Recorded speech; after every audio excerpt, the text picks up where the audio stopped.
Bonjour, vous entrez dans le module numéro 1 de la plateforme de formation à distance au spectre de l'autisme. Ce module numéro 1, c'est sur la cohérence centrale, ou du moins les particularités qu'elles peuvent présenter au niveau des personnes du spectre de l'autisme. Alors je suis Patrick Chambre, je suis professeur de psychologie cognitive à Clermont-Ferrand et je suis le responsable de l'ensemble de la plateforme.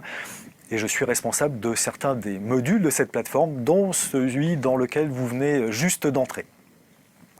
Alors, le module numéro 1 s'intitule en fait « Faiblesse dans la cohérence centrale ». Alors, il s'intitule de cette façon-là parce que c'est l'intitulé qu'on retrouve généralement dans la littérature ou dans tout ce qui réfère à l'autisme. Mais cette faiblesse de cohérence centrale qui a été développée essentiellement par Uta Frith, notamment dans les années 90, cette notion a été plus ou moins reprise. Enfin, c'est le propre de la recherche. On s'intéresse à un phénomène, on en trouve l'explication, les processus, et au bout d'un moment, on se dit « Ah, c'est peut-être pas une faiblesse, mais quelque chose dont on serait davantage capable. » Alors j'ai mis un autre titre, j'ai mis plutôt un mode de fonctionnement, un style cognitif particulier. C'est-à-dire que oui, aujourd'hui, plutôt que de dire chez les personnes autistes, on a la faiblesse de quelque chose qui fonctionnerait pas très bien, on va plutôt se dire les personnes autistes auraient un style tout à fait particulier.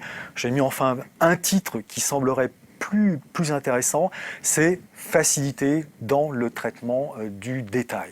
Donc on est passé d'une solution, d'une vision où on pensait que les personnes avaient du mal à traiter un ensemble d'informations de manière cohérente, ce qui reste vrai quand même, hein. Vous allez voir, je vais le développer dans la suite, mais on a aussi évolué pour se dire, mais voilà ce que font très bien les personnes du spectre de l'autisme, du moins une partie d'entre elles, c'est de traiter mais vraiment de manière très précise l'ensemble des détails d'une situation.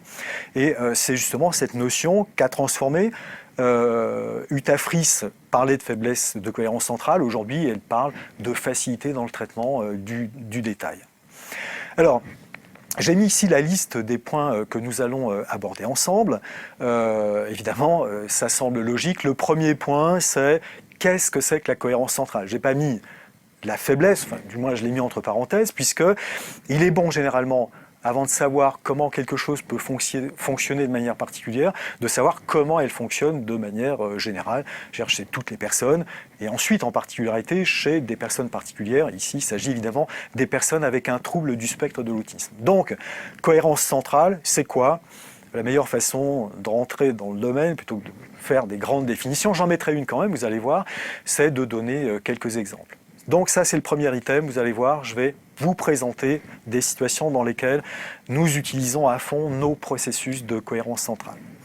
Ensuite, j'essaierai petit à petit d'aller vers la cohérence centrale, mais dans la vie courante.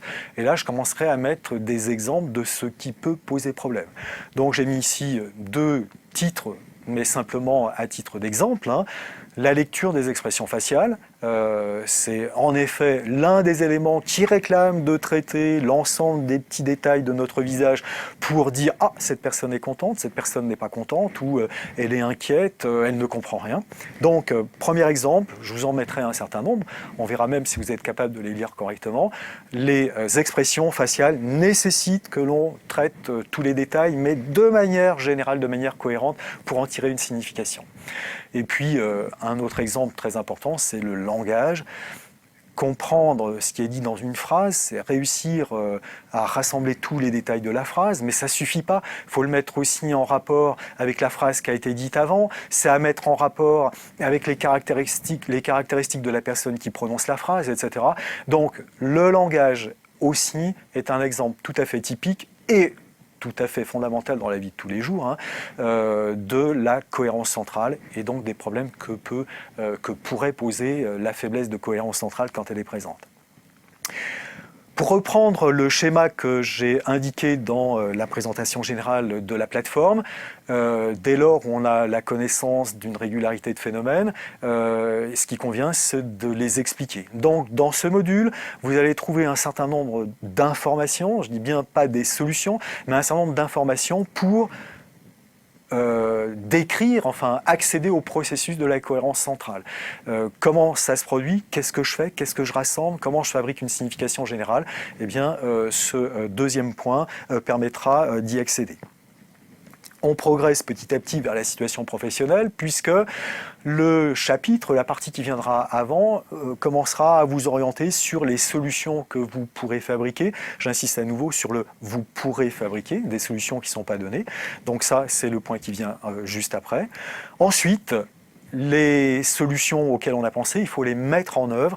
Et j'ai mis ici un sous-titre, enfin un ajout, c'est « en partenariat » et notamment, parce que trop souvent on peut l'oublier quand on est professionnel, c'est le partenariat avec les parents, des parents qui connaissent bien leur enfant, qu'ils soient encore enfants ou qu'ils soient adultes, le connaissent bien, savent ce qu'il faut éviter, ce qu'il aime beaucoup, etc.